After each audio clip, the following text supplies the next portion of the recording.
మనసులో శతాబ్దాల గౌరవం, పట్టు పరంపరకు ప్రతీక, సంప్రదాయానికి శాశ్వత చిరునామా సఖీ.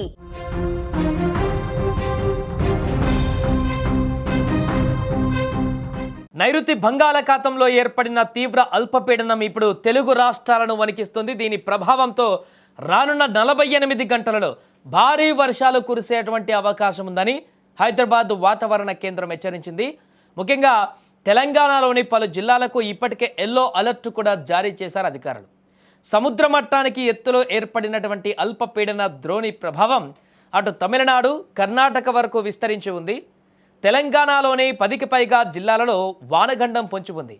భద్రాద్రి కొత్తగూడెం, ఖమ్మం, నల్గొండ, సూర్యాపేటతో పాటు వరంగల్, యాదాద్రి, రంగారెడ్డి, మేడ్చల్, వికారాబాద్, నాగర్ కర్నూలు జిల్లాలలో ఓ మోస్తారు నుంచి భారీ వర్షాలు పడే ఛాన్స్ ఉంది. ఈ జిల్లాలలో ఉరుములు మెరుపులతో కూడిన వానలు పడతాయని ఐఎండీ స్పష్టం చేసింది. ప్రజలు అప్రమత్తంగా ఉండాలంటూ కూడా సూచించింది.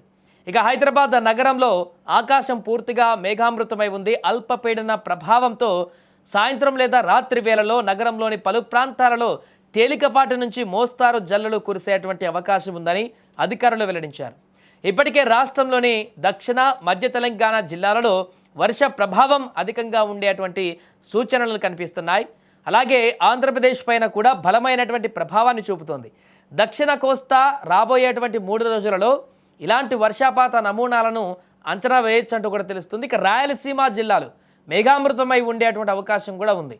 కొన్ని ప్రాంతాలలో తేలికపాటి వర్షాలు కురిసే అవకాశం ఉంది. రాష్ట్ర వ్యాప్తంగా కనీస ఉష్ణోగ్రతలలో ప్రస్తుతానికి గణనీయమైనటువంటి మార్పులు ఉండవని వాతావరణ శాఖ పేర్కొంది. ఇక వానలతో పాటుగా ఈ దుర్గాలు కూడా జనాలను ఇప్పుడు బెంబేలెత్తిస్తున్నాయి. గంటకు 30 నుంచి 40 కిలోమీటర్ల వేగంతో గాలులు వీస్తాయని వాతావరణ శాఖ అంచనా వేసింది. ఇప్పటికే ఏపీలోని అనకాపల్లి జిల్లా చీడికాడ, తెలంగాణలోని ఆసిఫాబాద్ జిల్లా జైనూర్ మండలాలలో ఈదురుగాలులతో కూడిన భారీ వర్షాలు కురిశాయి. రానున్న 2 రోజులతో పాటు ఇదే పరిస్థితి కొనసాగేటువంటి అవకాశం కూడా కనిపిస్తుంది. బంగాళాఖాతంలో కేంద్రీకృతమైనటువంటి ఈ అల్పపీడనం తొలుత పశ్చిమ వాయువ్య దిశగా కదులుతుందని వాతావరణ కేంద్రం తెలిపింది. అయితే రానున్నటువంటి 24 గంటల్లో ఇది దిశ మార్చుకొని ఈశాన్య దిశగా వెళ్ళేటువంటి అవకాశం ఉందని అధికారులు విశ్లేషిస్తున్నారు.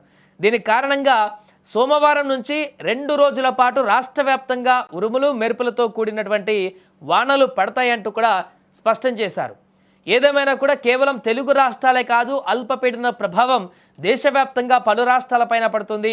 అరుణాచల్ ప్రదేశ్, తూర్పు మధ్యప్రదేశ్, విదర్భ, ఛత్తీస్గఢ్లో కూడా ఉరుములతో కూడినటువంటి వర్షాలు కురిసే అవకాశం ఉంది. అటు దక్షిణ తమిళనాడు, దక్షిణ కేరళలో కూడా భారీ వర్షాలు పడతాయని ఐఎండీ వెల్లడించింది.